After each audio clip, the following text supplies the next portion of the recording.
حالا راههای جایگزینی دندون ها دکتر، حالا به غیر از ایمپلنت راههای قدیمی تر و سنتی تر اول به ما بفرمایید شما. ببینید راههای جایگزینی بخوایم از یه مدل هایی هم جلوی چشم شما هست اونجا، مدل‌های دندون پزشکی که اگه جایی حالا نیاز بود به صورت تصویری توضیح بدیم. بله. برای جایگزینی دندون از سالهای خیلی حالا قبل 50 سال پیش حدوداً تو ناحیه بیدندونی از دنچر یا دندان مصنوعی که متکی بر پلاستیک بوده، یه نوع پلاستیک آکریل استفاده می شده. نقطه ضعف اونا ایجاد بیماری های قارچی و میکروبی تو اون ناحیه است، تحلیل استخوان و لثه اطراف دندون هایی که موجود بوده و اینکه یه حس اذیت کننده یک جسم خارجی همیشه توی دهان هست. مزه غذا رو بیمار متوجه نمیشد.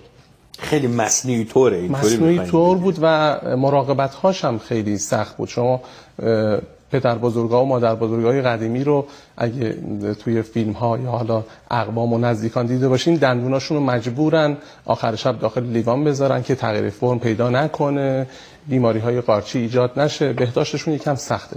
در این حال اون قدرت جویدن رو ندارن. رعایت بهداشتشون خیلی سخته. زیباییشون هم به حد دندونای خود ما نیست.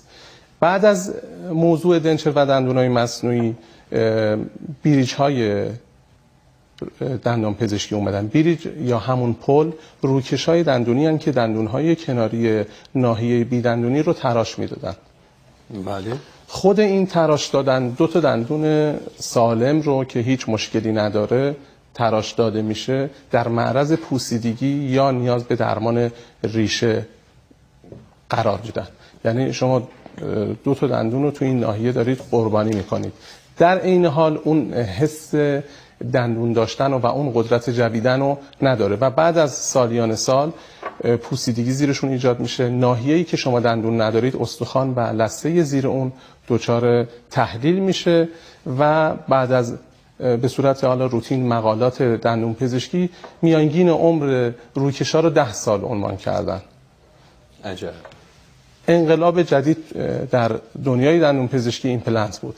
ایمپلنت کاری به دندونای کناری نداره، نیروشو به دندونای کناری تحمیل نمیکنه، باعث میشه که بافت لثه و استخوان اون ناحیه سالم بمونه و خدمت شما عرض کنم که قدرت جویدن بیشتر از دندونای طبیعی و زیباییشون هم که دیگه مستحضر هستید. بسیار خوب. پس دکتر ایمپلنت یه بین نشستیم ایمپلنت خوب است دیگه. بله. یعنی با فناوری حالا حاضر علم دندان پزشکی ایمپلنتی که داره حرف اول رو میزنه.